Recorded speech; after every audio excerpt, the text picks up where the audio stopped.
সাইয়েদনা আবু বকর সিদ্দিক রাদিয়াল্লাহু তাআলা যেদিন আমিরুল মুমিনিন হয়েছেন, সেদিন হযরত ওসমান দাঁড়িয়ে বললেন, হুজুর আমি একটা মামলা দায়ের করব। বলি কার বিরুদ্ধে? বলে ওমরের বিরুদ্ধে মামলা। ওমর লাফ দিয়ে উঠে গেছে, ভাই ওসমান আমি এমন কি করেছি তুমি আমার বিরুদ্ধে মামলা করবা? আমি আপনার থেকে হক পাবো, আপনি আমার হক মেরেছেন, আমার হক আমাকে দেন নাই, আমি হক পাবো। হযরত ওমর রাদিয়াল্লাহু তাআলা বলছেন, ওসমান আমি জিন্দেগিতে তোমার কাছ থেকে টাকা কর্জ নিয়েছি, দিই নাই, এমনটা হয় নাই। আমি তোমার কাছ থেকে জমি নিয়েছি জোর করে, এমনটা হয় নাই। কিসের হক তুমি আমার কাছে পাবে? বলে আমি আপনার কাছে সালামের হক পাবো। বলে কোন দিন? বলে যেদিন আল্লাহর নবী দুনিয়া থেকে চলে গেছে, আপনি রাস্তা দিয়ে যাচ্ছিলেন, আমি আপনাকে দেখেছি, আপনাকে সালাম দিয়েছিলাম, আপনি আমার সালামের উত্তর দেন নাই। হযরত ওমর বলছেন, ভাই যেদিন আল্লাহর নবী দুনিয়া থেকে চলে গেছে আমি তো আমার ভেতরে ছিলাম না, এরপরও যখন তুমি বলছো তুমি সালাম দিয়েছো, তাহলে ঠিক আছে দিয়েছো। ভাই আমারে বলো কি করলে তোমার সালামের হকটা আমার আদায় হবে, কি করলে একটু আমাকে বলো। তখন হযরতে ওসমান রাদিয়াল্লাহু তাআলা বলছেন, হুজুর বেশি কিছু করতে হবে না, আপনি আমার সালামের উত্তর দেন, হক আদায় হয়ে যাবে। সুবহানাল্লাহ। ওই একটা সালাম, এটাও আল্লাহর বান্দার উপর হক আপনার।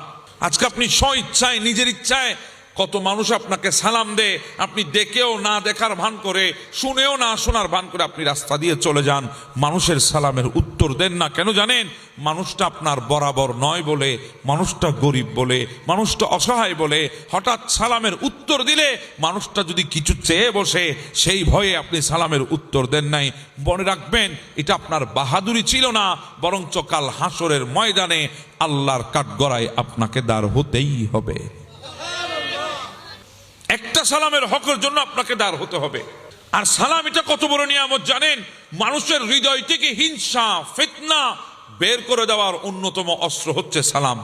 কোন মানুষ যদি আপনার সাথে ঝগড়া করতে আসে, আপনি যদি বলেন আসসালামু আলাইকুম ওয়া রাহমাতুল্লাহ, ওই মানুষ কি আপনাকে গালমন্দ করতে পারবে? লজ্জায় পড়ে যাবে। হ্যাঁ, আপনি জানেন ওই মানুষটা আপনার বিরুদ্ধে ষড়যন্ত্র করছে, আপনি তাকে সালাম দেন, যতবার দেখবেন ততবার দেন। আপনি জানেন ওই মানুষটা আপনার বিরুদ্ধে সমালোচনা করে, গীবত করে, হ্যাঁ আপনি সালাম দেন। ওই মানুষটা আপনার বিরুদ্ধে মানুষকে বুঝায়, আপনার চরিত্রের উপর অপবাদ দেয়, হ্যাঁ আপনি এরপরে ওই বান্দাকে সালাম দেন। আপনি সালাম দিতে থাকেন। পারলে মাঝে মাঝে চায়ের দোকানে বসে ওই মানুষকে কিছু মেহমানদারি করার চেষ্টা করবেন। ওনার অজান্তে আপনি চায়ের বিল দেবেন। উনি খেয়েছে, আপনি বের হওয়ার সময় ওনার চায়ের বিলটা দিয়ে আপনি বের হবেন। যখন আপনি চলে যাবেন, দোকানের সওদাগর বলবে আপনার চায়ের বিল অমুকে দিয়ে দিয়েছে। এবার বলেন তার হৃদয়তে কত বড় একটা ঝটকা লাগবে।